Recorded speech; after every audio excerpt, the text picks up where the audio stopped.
Hello, and welcome to episode 57 of the Crochet Circle podcast. I'm back!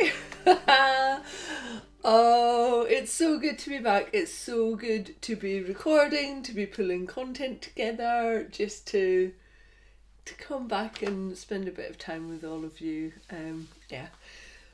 I nearly succumbed, let's be truthful. I nearly recorded another podcast in August because I just had an overwhelming sense of guilt and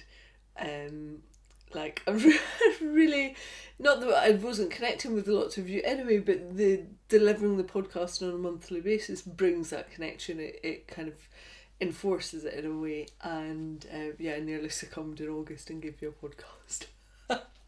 I had to use all of my self-power to not do it. It's just as well I didn't do it because there's quite a lot going on at our house at the moment. So apologies, you might hear some banging and some clanging. We've got people in painting the upper reaches of the house, so doing all the eaves and the fascias and stuff. And so you might hear like a radio in the background or somebody knocking on the door because they need my clarification on something. They're basically painting the bits that I can't reach. I got so far up a ladder and went, nope, that's plenty high enough. We're going to call in some tradespeople because I am not going up a floor of a house to go and paint some eaves. So we got the professionals in. I figured it's no good me falling off a ladder and breaking my arm. That would stop me from crocheting. So that was one of the real reasons that I got tradespeople in. So, how have you all been? I hope you've been well. Depending on where you are globally, you've either had a really great summer or a really great winter. Either way, I hope it's been kind to you. Like I say, I've got quite a lot going on at the moment, more of which I'll be able to share with you in the coming months. But yeah, it's been flat out busy, which is one of the reasons I took the pod holiday. The other reason I took the pod holiday is because I just needed a little bit of time to spend on myself. So I've managed to grow my nails again and sort out the way that we eat our food again, and I've used August as a bit of a reset to put some time back into myself and back into our household, and just to kind of pull it up a few levels. You know how it is when life just keeps on coming at you and little things start to slip. And that was what was happening. So I've just used August to just kind of raise the level a little bit, which is really nice.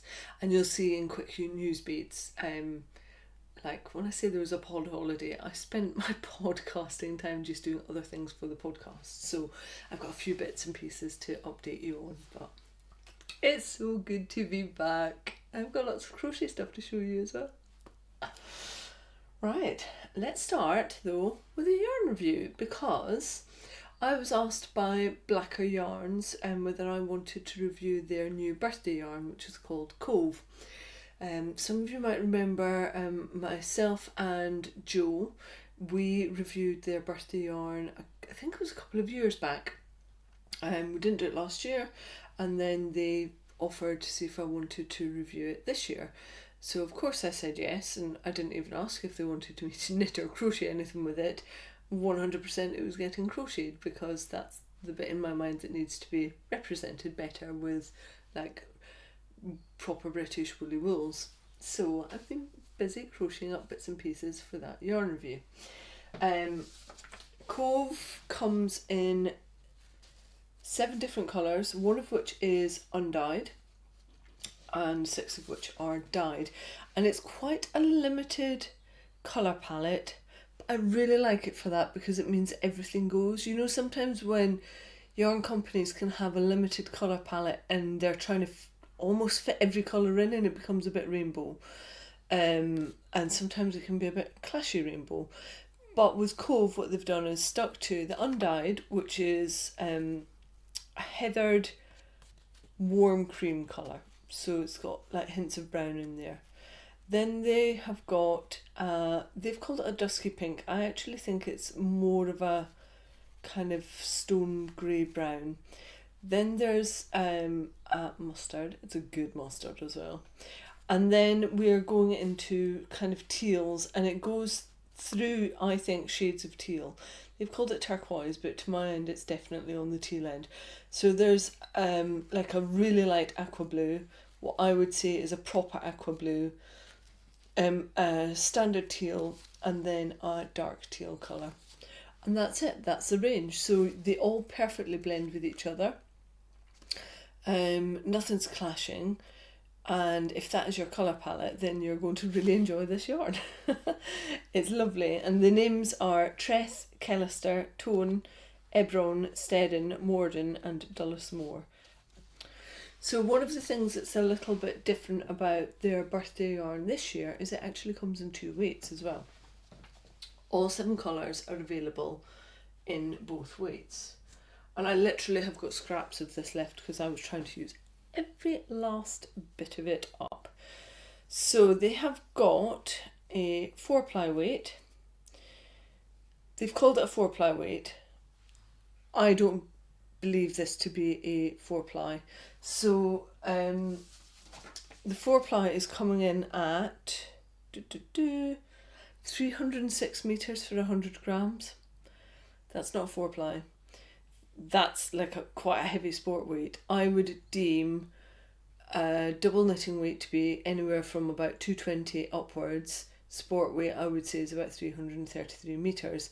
4-ply I would say you're looking at 365 at a push up to about 425. This isn't a 4-ply. And the other weight is a chunky one, which is 101 metres per 100 grams.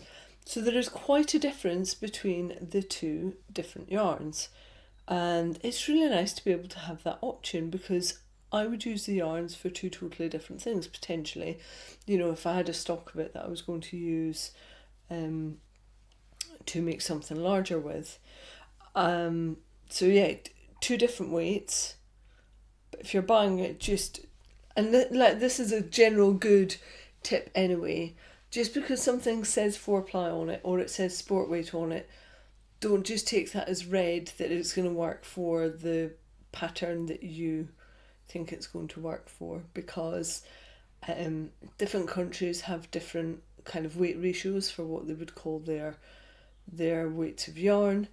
And so if you looked at this and thought it was going to be a 4-ply, you're going to be missing about 100 metres of what you think you're going to need for your project. So always look at the meterage and the yardage for the grammage that you're going to get in that skein. Just one to be aware of, because I think it's a little bit misleading to call that 4-ply. It's not a 4-ply in my mind. Somebody may wish to disagree with me, but that's a heavy sport weight veering towards the DK. So some of the characteristics of Cove, Blacker Yarn's latest yarn, is that it's woolen spun. And what that means is that it's carded in all sorts of directions. So the fibre is presented in all sorts of directions. That brings air into the yarn, and it means that it can be more plump and you can have more elasticity with it. But with that, from a crochetier's point of view, you can also get more flyaway fibres, and that can present an issue when you are crocheting. This yarn also has got, I would say, quite a decent medium twist on it. I'm going to hold it up to the camera, but also I have added some nice up close shots of this into the show notes, so you'll be able to see it. So two of the factors that I look at when I'm looking at a yarn for crochet in particular is how many flyaway fibres does it have and how high is the twist. Because if ever my hook is getting like snarled up in the yarn that I'm using, it's usually because the twist is set too low and it's not that great for crochet, or the flyaway fibres are so long that they start to get tangled around my hook and I kind of have to budge them to release them out. So that's what I was looking for this yarn, because I wanted to make sure that that wasn't something that was going to happen, and it wasn't. It was absolutely fine. I think a couple of times my hook on the 4-ply yarn got split the yarn but that could have just been because I wasn't looking and not been about the twist, and my hook didn't snag on the fibres at all. Although it is it's got some flyaway fibres, they don't seem to be particularly long, and they're not presented evenly all the way along the line of the actual ply itself, so it just didn't present me with a problem. But if you're, again, top tip, if you're looking at a new to you yarn, you're not sure if it's going to work for you for crochet, there's some of the things that I would look for. How high is the twist being set? Do you think that your hook is going to keep on poking through it and annoying you, because then your hook gets trapped? And also, does it have loads of flyaway fibres that are going to snarl up your hook?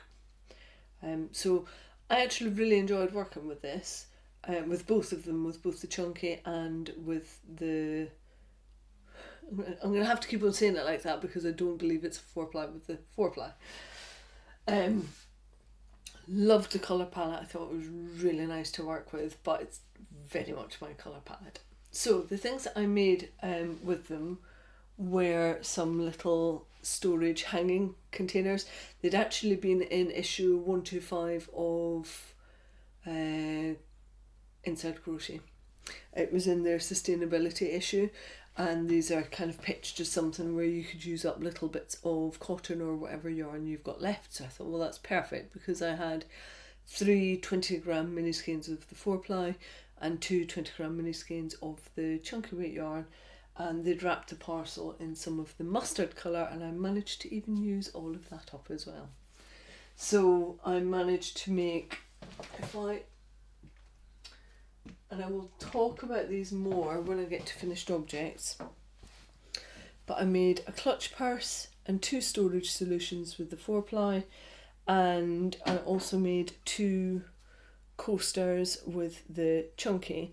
And for all of the 5 things that I made with this yarn, so I had 100 grams across the 2 weights, I also managed to make little, for those of you who know that what Dorset Buttons are, you'll understand. It's a way of making a button and you put it around a ring. So I was using brass rings, but it could be hoop, or could be horn or bone or whatever else, maybe more traditional Dorset button that you're making.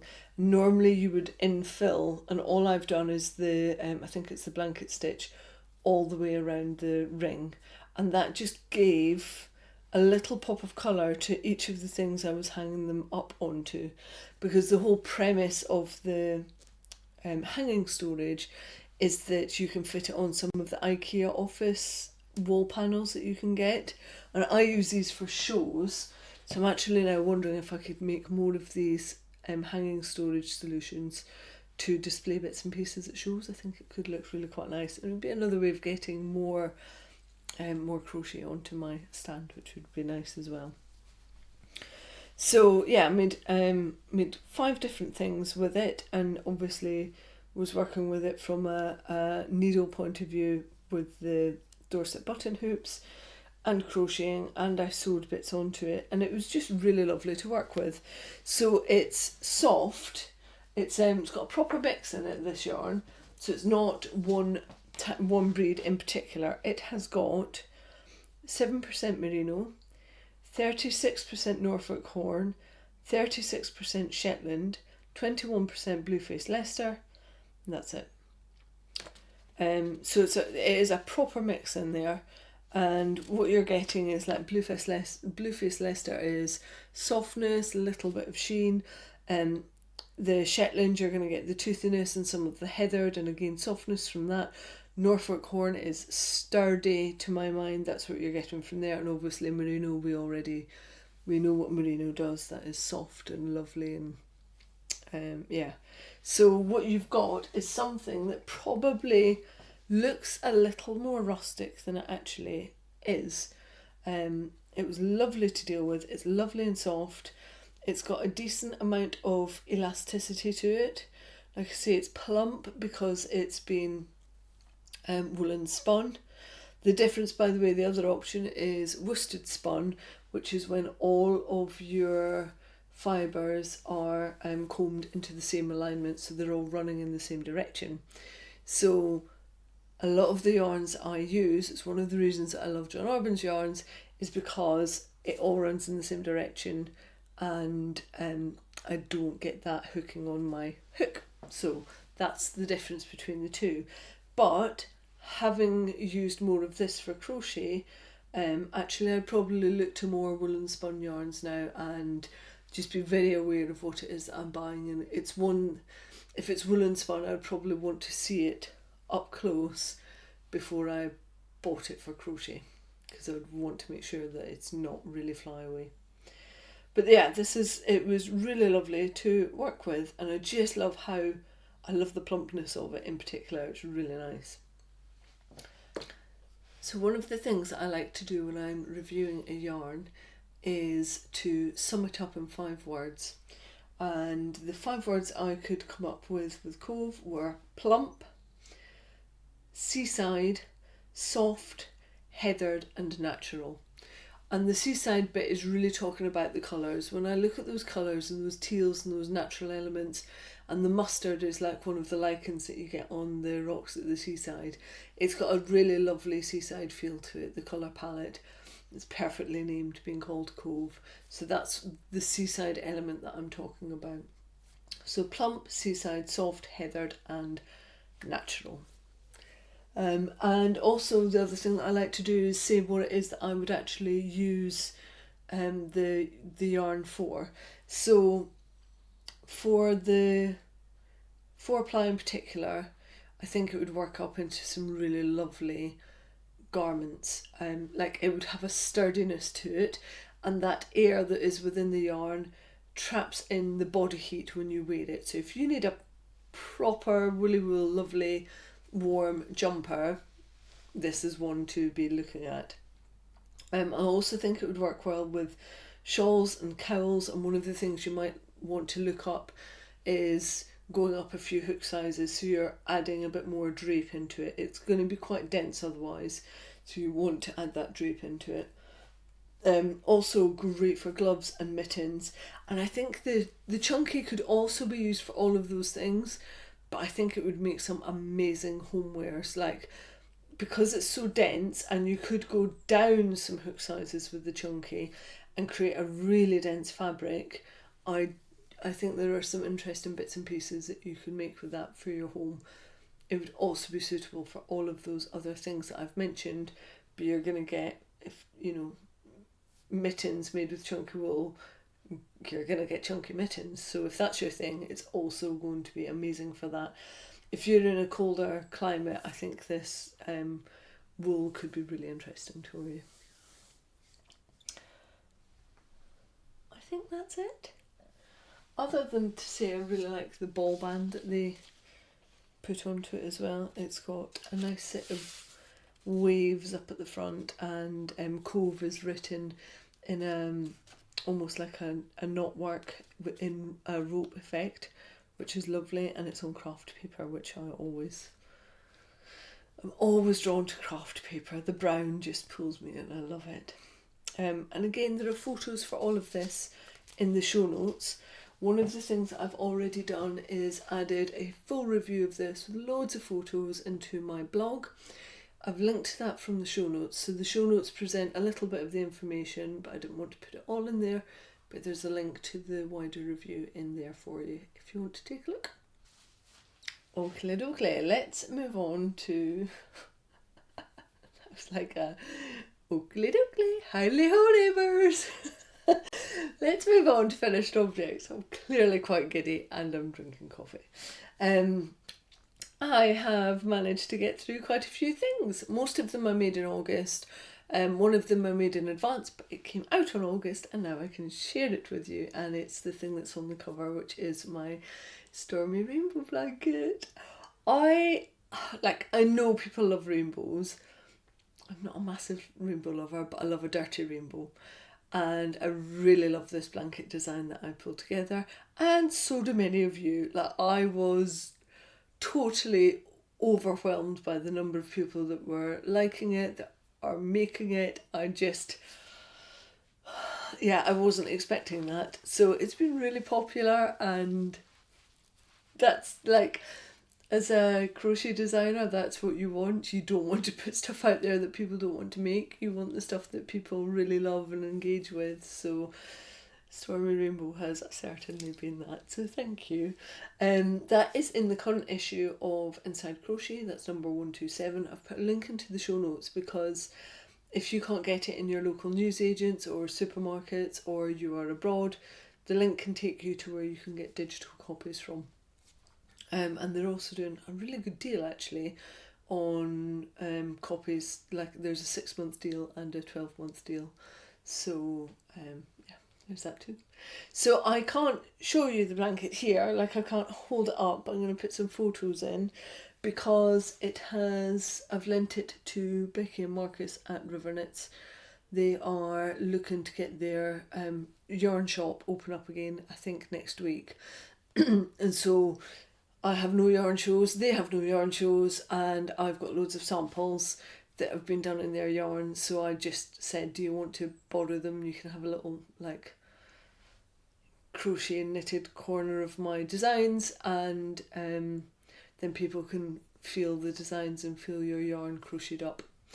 And that's fine, that's what they did. So Stormy Rainbow is off down at River Knits in Weedon. So if you're in that area in Northamptonshire, they will have details going up onto their website for when the shop will be open, and you can find it out from there. And if you want to go and see Stormy Rainbow, it will be in River Knits, and you can go and have a squish of it there. I'm definitely getting it back, however, because I love it, and so does little Pomeroy. Little Lord Pomeroy is a bit partial to a Stormy Rainbow blanket.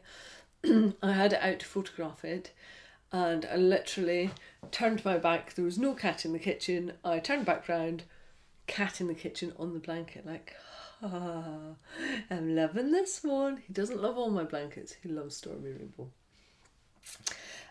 So yeah, that was quite a special blanket to pull together because I just loved the concept of it. It's Intarsia crochet, but it's a really easy introduction into Intarsia. So if you've never tried it before, it's a good big project, but it's also a great practice piece because you're doing the same set of instructions over and over again. So it's a great way of building up your Intarsia knowledge. And all you need, I mean, it's a blanket, so you need 12 20-gram mini skeins, and you need 3 100 grams of 4-ply, and all of them are in the range of 400 meters per 100 grams. So you might have stuff in your stash that you can already go at. You might have some very lovely stuff in your stash that could be created into a Stormy Rainbow blanket. If you don't, and you wanted something that is representative of the one that I've got, then Becky and Marcus have pulled kits together in their shop for the rainbows, and then if you want to, you can add on the 100 gram skeins, but you can just get the rainbows or you can get the whole thing. It's I promise you, a project that can only bring you joy because it's such a happy blanket to look at. It just is a little ray of colourful beauty when you see it in your room. So my next set of finished objects were the bits and pieces I made for the yarn review. So I made 2 hanging storage solutions. These came from Inside Crochet issue 125. Issue 125. I was watching Lady Chatterley's Lover last night, so hence issue 125, and the designer is Lucy Jevdet. I think I'm saying that correctly, Jevdet. If somebody knows better, please correct me, because I like to get people's names right if I can. So I made these slightly different proportions to the ones that were in the magazine, but that's because I wanted them to do specific things. I want to make things that are useful. I don't want to make things for yarn reviews that then just sit there doing nothing. So the little one that I made is there to make for business cards, because what happens is quite often I go to a yarn show, I meet up with new people, we swap business cards, and then I want somewhere to house them when I get back from the yarn show, when I'm doing the kind of pulling all my stock back in. I want somewhere to house them, until I've logged the person's contact details. So that's what this one is for. And obviously it has an inside crochet business card in there. So there's a little one, there's a bigger one which is behind me, and that houses all of my stamps for when I'm sending out orders via Royal Mail, and they look rather nice up on my I think it's called Kipan. It's a white panel board that you can pop up onto your wall. It's from IKEA and it's got little white hooks that fit into it, so it's almost like a pegboard but not quite. And then I can hang all of my stationery stuff in the office onto it. So I'm going to be making a few more of these. A great little stash buster project. And then the other thing that I made was using the same stitch. So the stitch that was used in all of these is linen stitch, but because it's worked in the round, when you turn your piece and you actually look at the wrong side of linen stitch worked in the round, what you get is this lovely diagonal stitch pattern that appears. It's really nice, and I'd never looked at linen stitch like that before, so it's lovely. So what I did was use the same stitch pattern as the storage hangers, but I just stopped when I ran out of yarn. I popped the little Dorset button pull on the end of it, and I made myself an inside zipped pouch for it. So this is going to become my new crochet designer's pouch with my calculator, my stopwatch from Flick, and my pen and my pencil and a few little stitch markers, because I've outgrown my other one, which was from the Blacker Yarns yarn review 2 years ago, and this is my new one. Maybe that's the thing, as you design more, you add more and more bits to your design kit. So that was nice and easy to do, and a great way again of using up just every little last bit of yarn. And then I made with the chunky, and I'm not going to talk a lot about this pattern because I'm actually going to do a full review of the book, but these are the Qua coasters from Modern Crochet by Debros, and lovely big springy slip stitch coaster, and again I put the ring on them so that I could hang them up. They were out of the way when I wasn't using the coasters, and yeah, it's just a really nice, really quick make, and another great stash buster. So what I've got is a really neat little set of stationery goods for in my office that are all crocheted, which is, you know, that always feels nice when it's handmade and wool and crochet and it's in my space. Then that's my preferred thing. So I made 2 of those, and I think what I'm going to do, for those of you that are watching, I've probably got 5 of these Kipan pegboard things from IKEA. I might just pull them together into one, like hanging up in one linear piece down a wall, and have loads of crocheted bits and pieces to house all of my like stationery bits and pieces in. And then what I can have is a clear desk because all of my stuff is up on the wall. We'll see. Yeah, that will be in a few months' time, for reasons that will become obvious in a few months' time.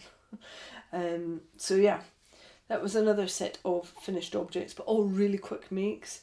So these kind of these interjected in another set of projects that I was working on. These weren't meant to happen, but I couldn't help myself. You know, sometimes that happens. You get a project that just bumps itself up the line. It's not what you're meant to be working on, but it just ends up becoming the thing. And my other finished object, I am winning! It is my Textures Tea V2 version 2, which is by Tina at Tiger Eye Handmade. And I've put it on for the first time today. I still have an end to weave in at the very back. We'll just ignore that now. I really love doing this top. It was very quick. It would have been quicker had I concentrated a little bit more at the bottom panel of it and actually not ripped out an evening's worth of work only to work out 10 minutes later that I didn't need to rip it out in the first place. Never mind that. So I was using Erica Knight's Studio Linen. It's in dark-ish steely grey colour, and it's called Remnant. And I've worked with this before, and this is actually, the yarn that I'm wearing was a knitted tank top. Sounds horrendous. It was actually a really lovely design. It was one of Erica's, but I didn't swatch properly for it. And because I didn't swatch properly for it, when I finished the knitted garment and washed and blocked it, it just grew and grew and grew and grew. And so it all got frogged back. My friend Beck did it because I just was ready to throw it in the bin because I hated frogging it. So my friend Beck frogged it all back for me. So I had all of these little balls of linen yarn that I wanted to remake into a project. So I remade it into this one, and I really love it. It meant that I had lots of ends to weave in because some balls were like 10 grams, 20 grams, 30 grams, rather than the 50 grams that the skeins are. But it means that I've reused something that was sat in my stash. So the entire project took 307 grams of Studio Linen, which is a DK weight linen. I think in Tina's pattern it calls for an Aran worsted weight, but the beauty of this pattern is you can really play around with it and make it your own. So she's got two shoulder options, one which has got a standard or one which has got a drop in it, which allows for boobs, which is quite helpful. So what it does, the drop shoulder gives you more space for boobs, but what it doesn't mean is you don't get these great big gaping holes round at the side because you're choosing whether you need that as part of your construction or not. And you can add in as many rows as you want. You can make it longer if you want, and right the way through the pattern she says it should be measuring up roughly from here to here. If it's not, you might want to add in some more chains. And it's a very intuitive make because it's got the same pattern repeat right the way through. And so it's easy to see whether you need to make it bigger or not. So for example, I made the front panel, I think it was 8 rows wider than my back panel. And that has worked really well for me. What it means is that the side seams aren't at my natural side seams, they go slightly further back, but actually that works really well for coming up towards where my boobs are, so that's fantastic. So the construction is a front panel and a back panel that are very cropped. The front panel has a neckline. You can choose to put a neckline into the back panel. I chose not to because I like a top that doesn't want to slink off my shoulders.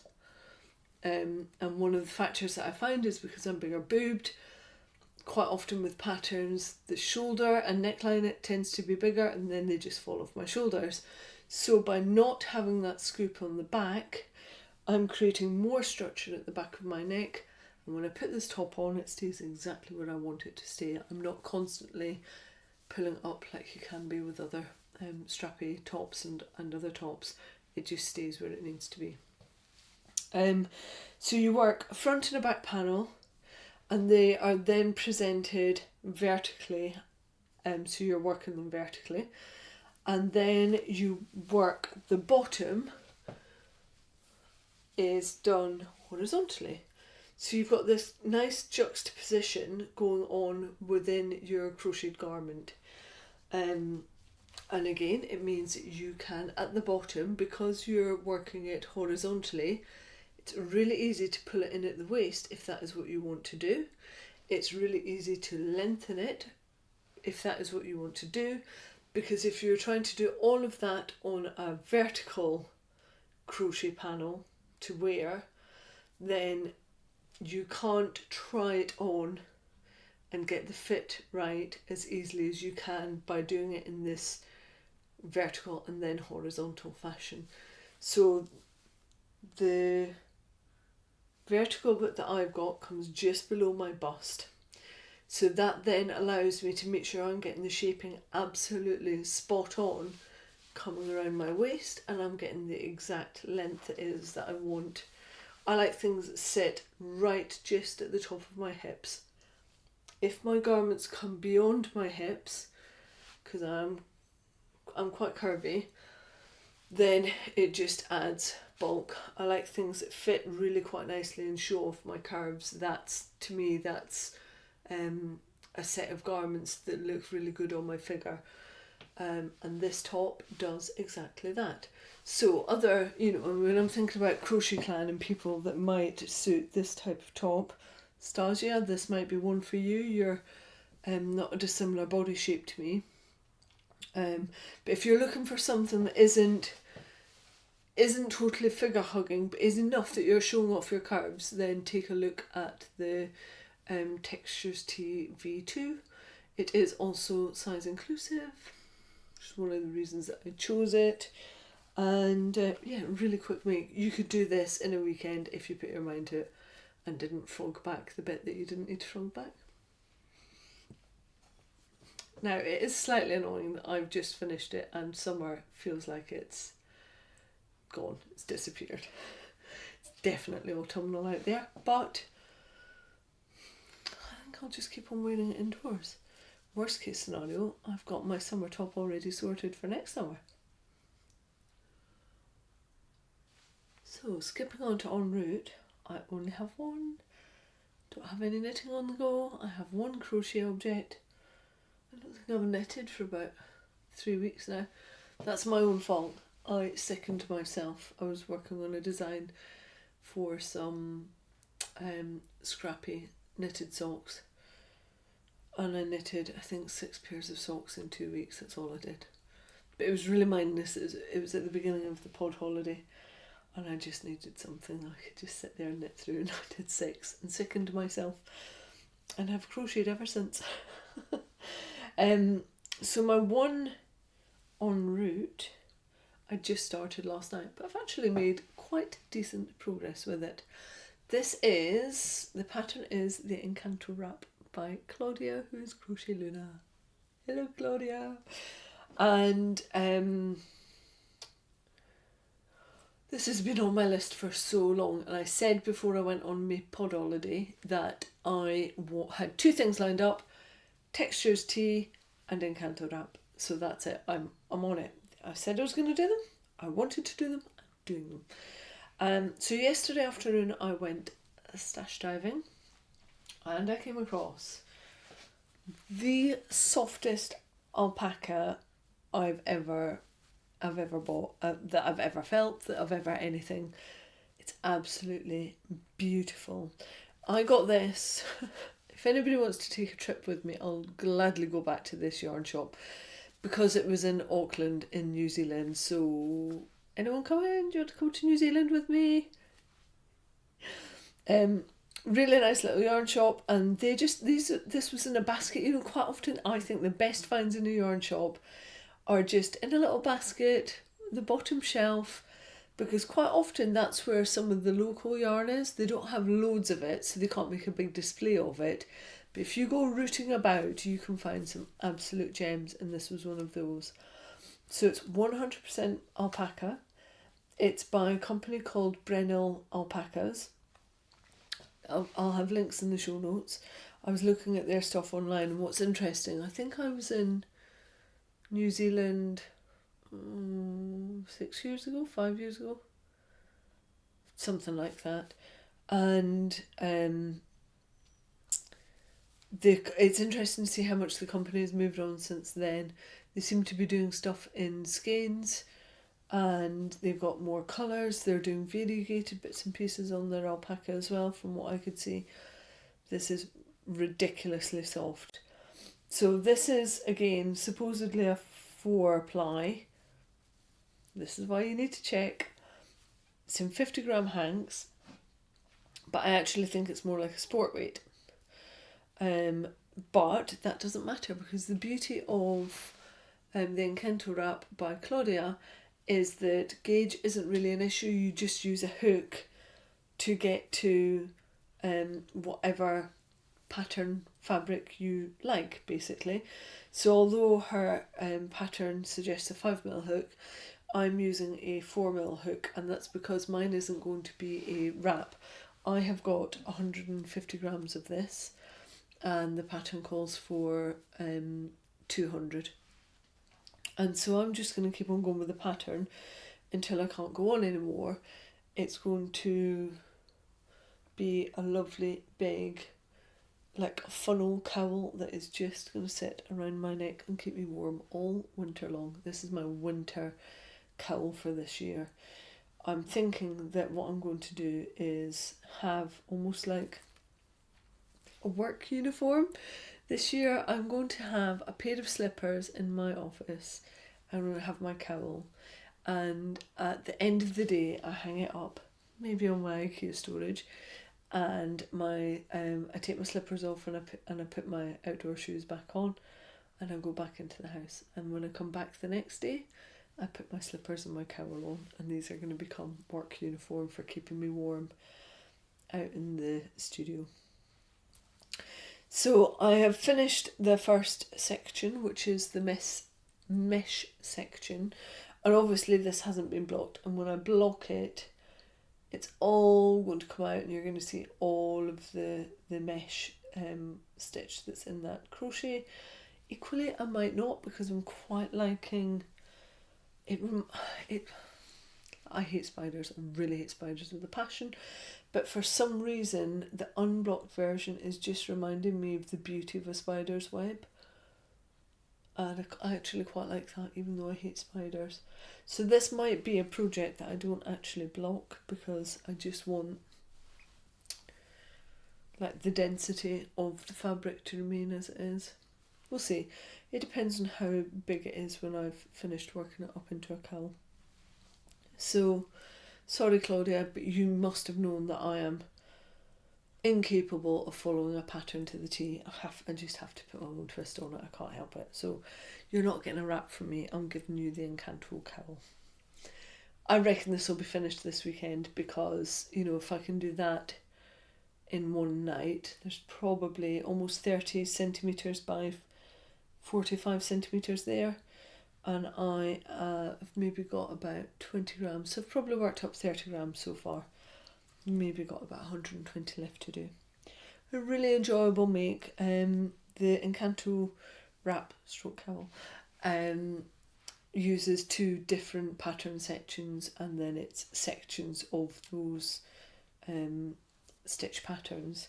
So it's one that you can just get into a rhythm with. You don't have to break off and keep on looking back and finding out which row you're on and double checking whether you've got the stitch count right. It's just really nice and intuitive. So if you need something that's A, lovely, and B, like something that you can just really get into. I struggle with the word mindless, because that for me almost has like a negative connotations, that it's basic. It's not basic. The pattern's really well written. It's got row counts in there. It's got everything. It's got good graphics. What I mean is that it's just one that you can kind of float away with. To me, that's more positive than mindless. It's like, it's a float project. You can be in your own thoughts with it and still be going right with the pattern. There's a lot to be said for that. Those kind of patterns are golden when you need them. So this will be an FO for sure next month, and then I don't know what else, because I don't have anything else lined up. So I'm going to keep on going stash diving and seeing what I want to make next. That said, I have got quite a few designs to work on for commissions, and hopefully I will have some designs that I can show you that were commissions. There's quite a lot going on with that side of things, so I suspect every month you're going to see like more finished objects than works in progress for a while, because I'm not going to be able to show you some of my whips. If you're going to New Zealand, or if you live in New Zealand and you have got access to Brennell alpacas and you've never felt their stuff before, do yourself a favour, because this is the best quality alpaca I've ever touched. It's amazing. I cannot wait to have this around my neck this winter. So we're moving on to feeding the habit. I've just had to go out to the freezer because I realised that the incoming yarn that I've had was in the freezer, doing its turn for a couple of weeks, but it was ready to come out anyway. I got my order from John Arbin with my mill special colour. So I've got 5 skeins of Another Friday Night, which is incredible. Denim, dark denim blue with slivers of silver through it, right up my street like this. This is a fake colour. I love wearing blue. Lots of my wardrobe was blue. Lots of my wardrobe was denim. If I thought I could rock double denim, I would rock double denim. I don't know what it's going to become. Part of the issue is I don't want to go to Ravelry to find out what it could be. It's not that easy to find patterns when you're not on Ravelry searching through the libraries. However, it's so nice. I love it, I love it, I love it. I'm not going to dwell on this because it was a mill special. Can't get it anymore, that was it. It was done for the virtual mill open weekend. But I have 5 skeins of it and I'm very excited. And it is in their Yarnadelic range, which is a much wider range. It's just that this one was a special. So you can get this wool base. You just can't get this colour anymore. Love it. It's 100% Falklands Corriedale. I already knitted a jumper in this and it is delightful. It's slightly chilly because it was a bit frozen, but this makes the point. Can you see and can you hear? It's so nice and squishy, and this came out of the freezer 2 minutes ago. It doesn't do the wool any harm to be in the freezer. It doesn't do the ball bands any harm to be in the freezer. That's one of the questions I got recently, is doesn't it ruin the ball band? It doesn't. This has probably been in the freezer for 2 to 3 weeks now. You wouldn't know. It's already warming up. Same with the other one. This is a slightly different wool mix. Ball band is fine. And the skein is fine. So there are no issues with freezing your wool and yarn. The second one that I'm holding up is Mossy Bog, which is the most Katie green you could possibly get. It has quite a vibrant green, but it's got dark forestry green tones in there and like pops of yellow as well. It's a very Katie green, and it's called Mossy Bog. And that one is, this was a limited edition shade also, and this is on a yarn base which is called Appledore, which they haven't yet put out. This is the first time we've seen Appledore, but it's a new base that's coming out from John Arbin Textiles. John's spoken about it before, and it's really lovely to work with, and it's a double knit. So I think this is going to be a shawl. I actually think, because I don't have a Drusilla shawl, which I did for their annual for the first time round, and I'm thinking I might make myself a Drusilla shawl using Mossy Bog. I think it's lovely. It smells slightly of my freezer now, but I'm sure the sheepiness will come back quite quickly. So that was it really for feeding the habit of stuff that I want to talk about at the moment, other than to say I have had a load of other yarn come in, but it's all plant-based. So I'm working up to a really big plant-based yarn review. I'm just waiting for some other yarn to come in from India, and then I'll be able to start working on it in earnest. And currently I started with raffia, which was probably the biggest mistake to make, because raffia is really hard going on your hands, and I'm making a hat.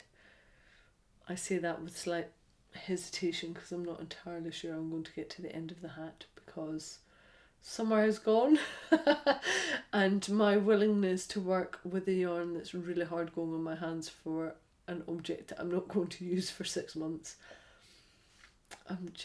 My enthusiasm is low for that one.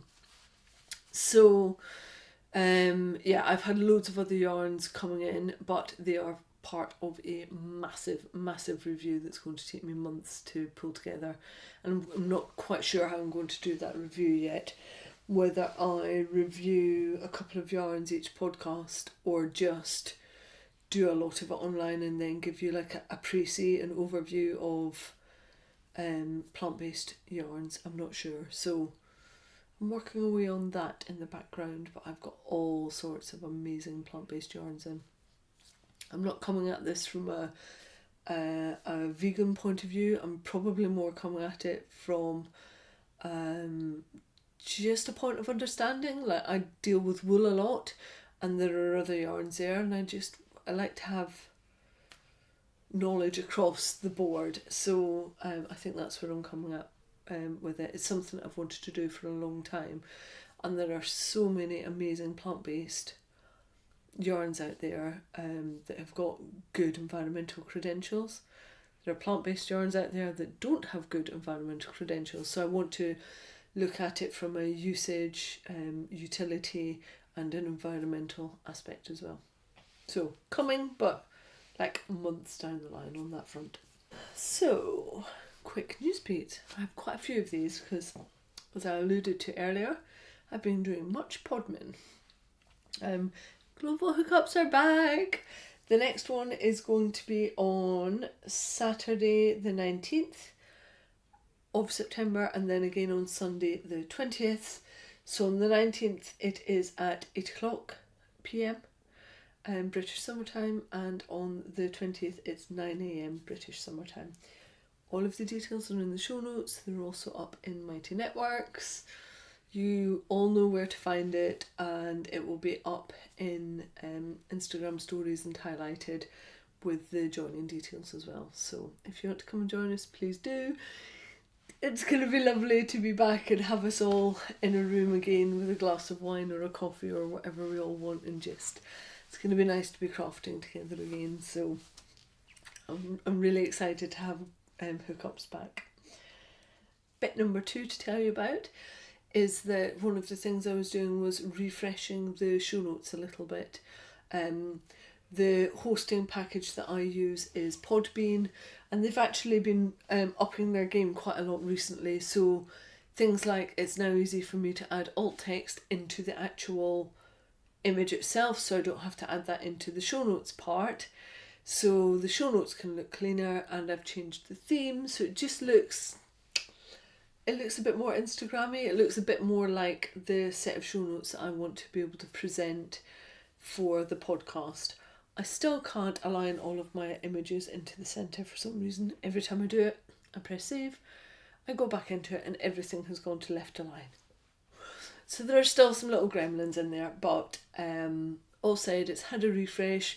People have checked through it for me. It seems to be working well from an accessibility point of view for web and on their phones as well. We did some rejigging with that, and I've found a workaround to present the text in such a way that it's readable. So go and have a look. You know that I pulled together really comprehensive show notes, so if you ever need anything or you want to double check something that I have said in the podcast, show notes is probably your first port of call, because I provide links through for everything in there and a lot of photographic backup as well. And all of the photos get alt text behind them too. Same with the links. I'll always tell you what the links are going to be. So that's thing number 2. Thing number 3 is that the Crochet Clan and its network and our community hub has 100% moved over to Mighty Networks. And I love it over there, and we've got a proper little community over there as well, and people are sharing things, and we're sharing more than just the crochet stuff that we used to talk about in Ravelry, and there's a really good support hub in there, and I don't need to be in there all the time because it's a community effort, which is lovely. I thoroughly recommend it. If your concern is that you're signing up to another social network, it's kind of not like Facebook, and it's not like Instagram, and it's private, and you either join because you've joined through my link, or you can ask to join, in which case I then let you in. first topic in there is our manifesto, what we stand for as a community and what we don't stand for, as in, if you don't abide by the rules, off you jolly well pop. So that's a really good first topic to go and look at, because if our manifesto isn't what you sign up to, it's not the place for you. And this podcast is not the place for you. But please do go and have a look at Mighty Networks. I've provided links within this section of the podcast. I've also added a link to the bottom of every single podcast episode on the sign-off bit, where I give kind of places you can contact and be part of the wider community. So it's one of the things I've refreshed and backdated all of that information to whatever is now current. It's right the way through all 67 episodes. So come and join us on Mighty Networks. It's a really lovely fab community, and you can add your photos and you can show people what it is that you are working on, and you can get help in there. There is the sharing of potato salad recipes. There's the sharing of all sorts of things. Really lovely community, and it would be lovely if you wanted to join us.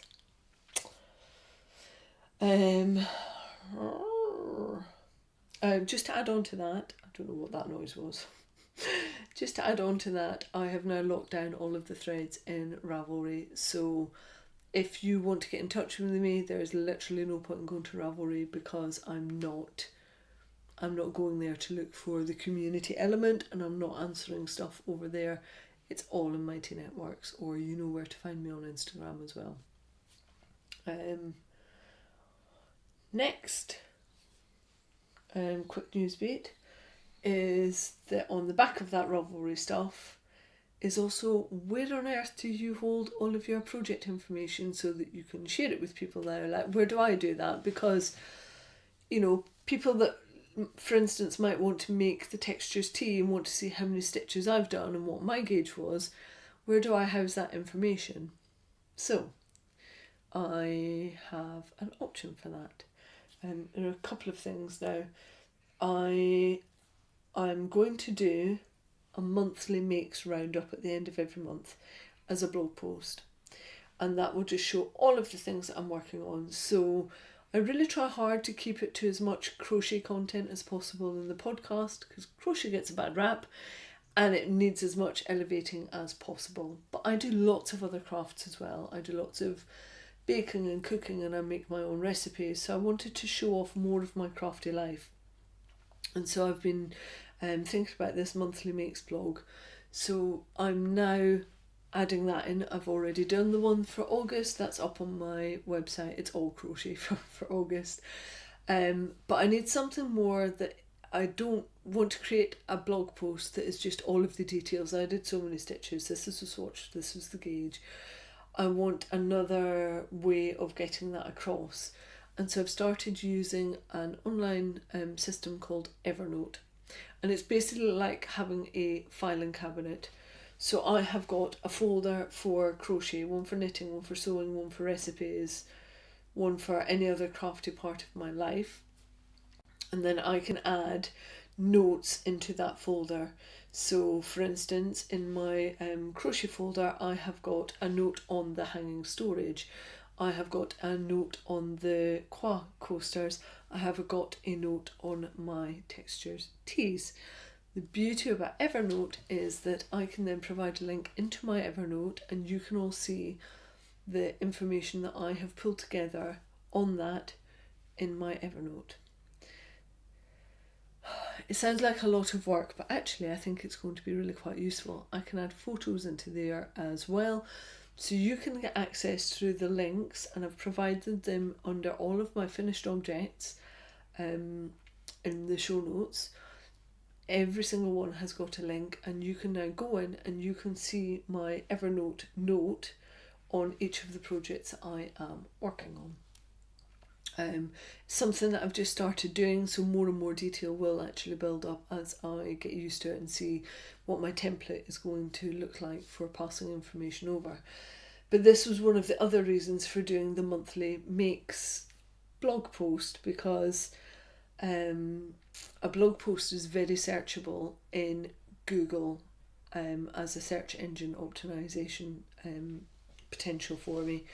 And what that means is if somebody was looking up the textures tea and couldn't use Ravelry but wanted to see other makes that are out there, hopefully my version will come up within the blog post, and from that blog post people can then get into my Evernote file and note on this project.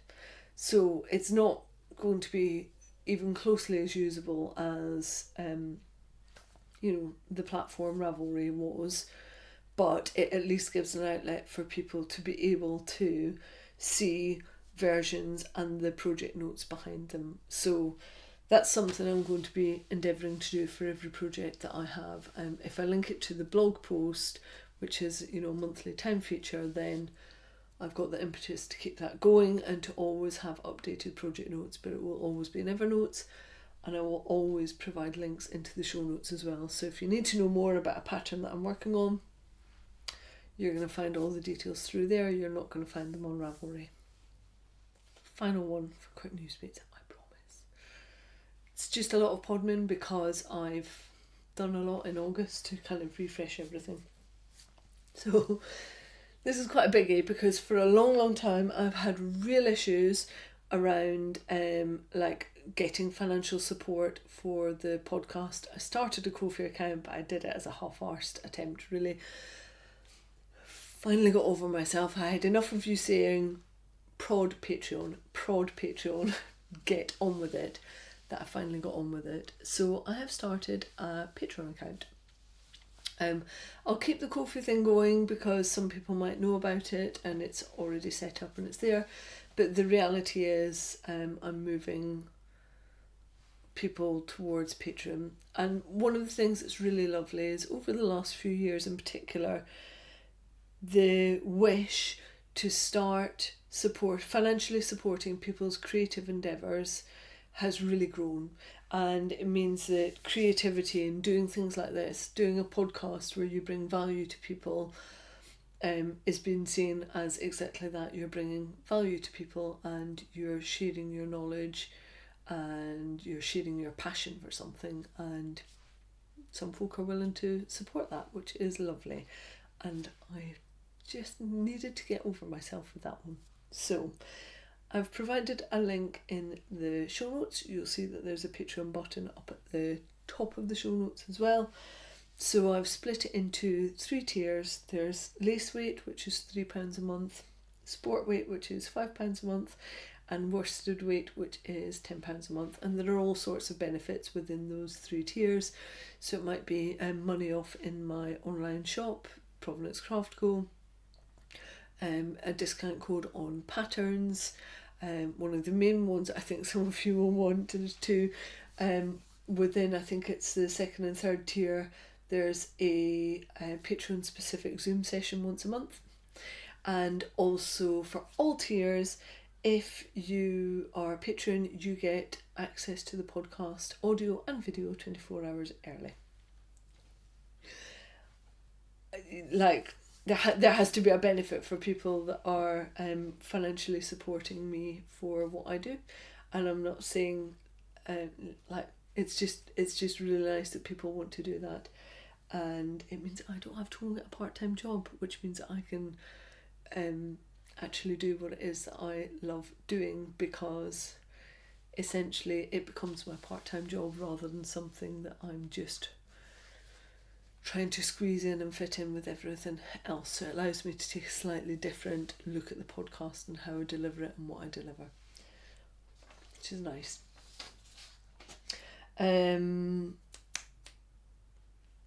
Yeah, it still feels weird.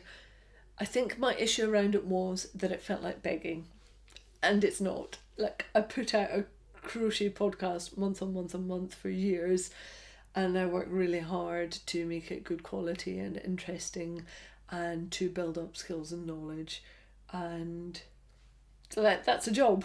So yeah, I'm kind of over it. I'm not really over it, but I'm over it. Shut up. So if you would like to support me and the podcast and what I do here, then please head to Patreon and take a look at what the different tiers are there. There is absolutely no pressure to do so, though. If it's not something that you do and it's not something that you can afford to do, there are plenty of things that you can do to support podcasters are free. Hitting the like button, watching an entire advert on YouTube has a difference. Sharing the content, just little words of encouragement. They're all free. It's a little bit of time, but they're all free, and they really make a difference to podcasters. And I don't just mean me, I mean all of us. A lot of us put our hearts and souls into what we do, and your feedback and your likes and your comments really make the world of difference also. Right, final bit. J'adore! I know that quite a few of you know of Ishrat's work. Ishrat is Fruitful Fusion. Oh my god, I can't speak today. Ishrat is of Fruitful Fusions. I just need to get Lady Chatterley about it. Ishrat is of Fruitful Fusions. She is knocking it out of the park with her dyeing at the moment. She's just started doing variegated mini skeins. Now, as crocheters, many of us love a mini skein, but you don't often find variegated ones. Ishrat's doing them. She did a load for last weekend for an online yarn festival, so I don't know how many she's got left, but if you're looking for some, her colours are really good, and Ishrat is just like lovely, lovely, lovely human being. So I've provided links into the show notes. Go and check out what she's doing. She also has some flaming amazing lace mohair going on. So if you're looking to support a new dyer, she's been trading for just over a year now, and like, I can see a difference in her dyeing from the beginning to now, and I think that a lot of her dyeing is really appropriate for crochet if you don't like colour pulling as well, which is a nice thing to have. But yeah, go and check her out. Her colours are amazing. She does quite a few earthy tones, but she does a fair few at the funky end as well. So if you're not completely earthy like me and you want some brights in there, then Ishrat also does that. But I think in particular, lots of you are going to love a variegated mini skein. So yeah, go and check out what Ishrat is up to, because her stuff is... If I wasn't yarn banning it, I would have been on there last weekend buying mini skeins, because they're just beautiful. Right, I think I'm done, and I've got to go because I have something to go and do. I will be back on the 2nd of October. It's been really nice to be back. Like, I feel like I'm home. Podcast is home for me. Crochet is home for me. Crochet Clan is home for me. So yeah, it's nice to be back on the 2nd of October. Until then, I will be on Instagram and in Mighty Networks, and I will see you in Internet Land. I'm waving like with a big open hand. I don't know what that's about. I'm waving. Let's do a proper monarch wave. Bye bye.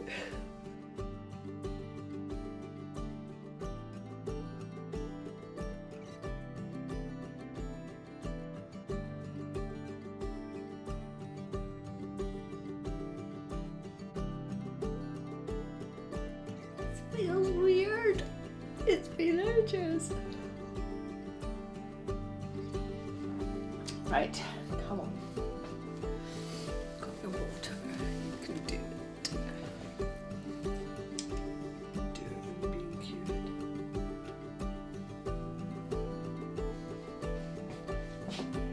Oh look, the hair floofing has started already.